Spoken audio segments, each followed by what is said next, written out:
Hi, my name is Alyssa Essman. I'm a Weed Science Research Associate with Dr. Mark Laux at Ohio State, and today I'll be talking about cover crops for weed control, specifically the area of cover crop rotation and herbicide carryover.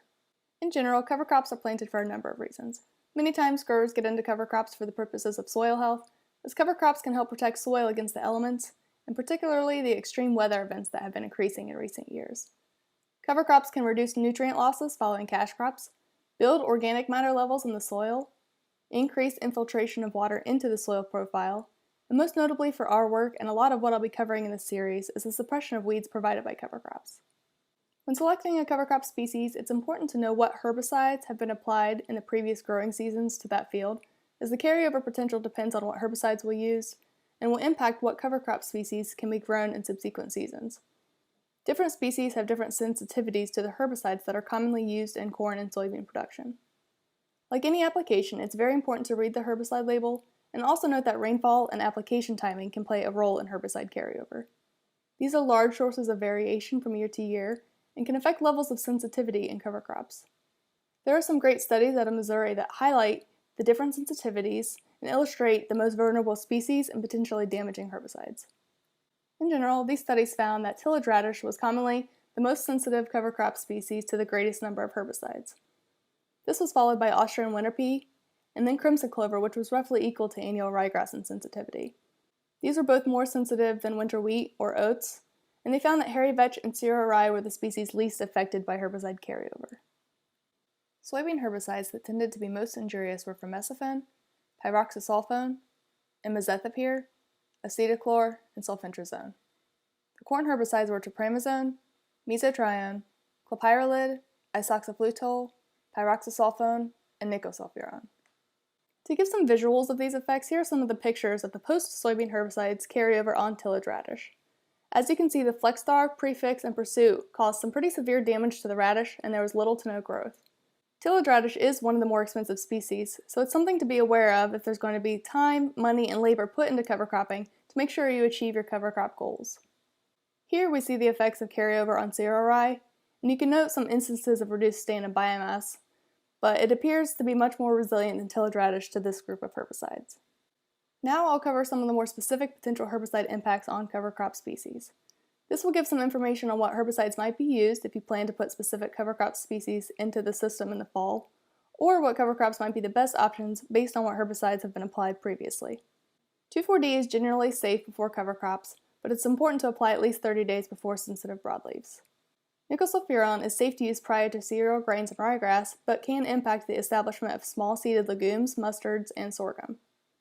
Grass species like rye and wheat should be planted 3 months after a tropramazone application, and many broadleaves are restricted following the use of this herbicide.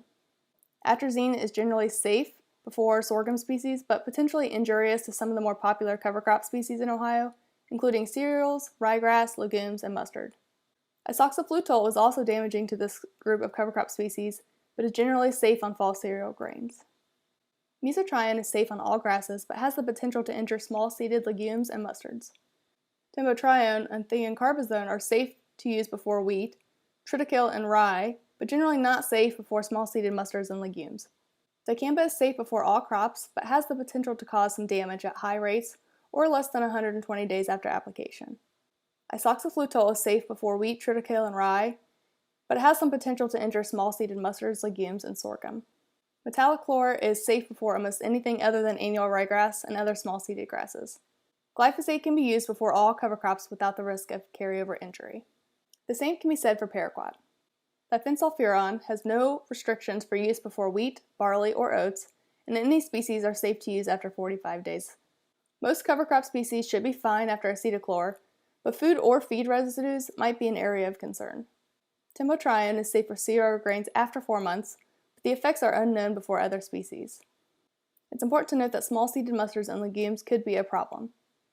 Like glyphosate and paraquat, glufosinate can be used before any cover crop species, but food and feed residues are a potential concern rather than crop injury.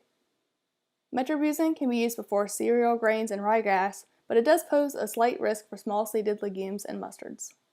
Most crops should be fine after dimethenamide applications, but again there are some concerns about food and feed residue.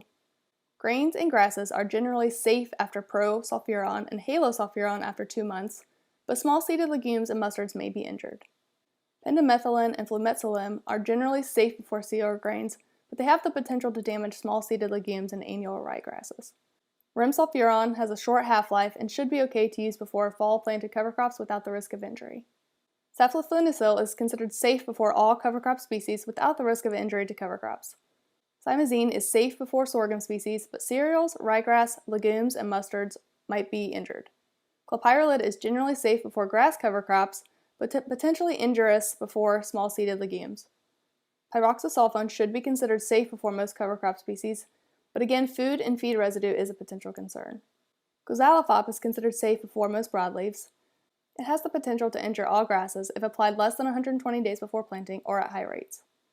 Sulfentrazone and chloromuron are safe to use before cereals and grasses, but have the potential to injure small-seeded legumes, mustards, and sorghum. Chlorantzone can be used safely prior to wheat, triticale, and rye, but small-seeded legumes, mustards, and sorghum might be injured. Imazethapyr can be used before wheat, triticale, rye, alfalfa, and clover, but can injure oats, sorghum, and mustards. Cereal grains can be planted after flumetzylim, but small-seeded legumes, mustards, and annual ryegrass have the potential to be injured. Imazamox is safe to use before wheat, triticale, rye, alfalfa, and clovers, but poses a slight risk for mustards. Fameciphen and imazaquin can be applied before cereal grains, but applications before small-seeded legumes, mustards, and sorghums may be negatively impacted. Clethodim can be used before all broadleaves and all other species if applied at least 30 days prior to planting. Saflufenicil can be used before all cover crop species without risking injury. Flumioxazin can be used before all grasses, but poses a risk to small-seeded mustards and legumes, which include alfalfa, clovers, and vetch.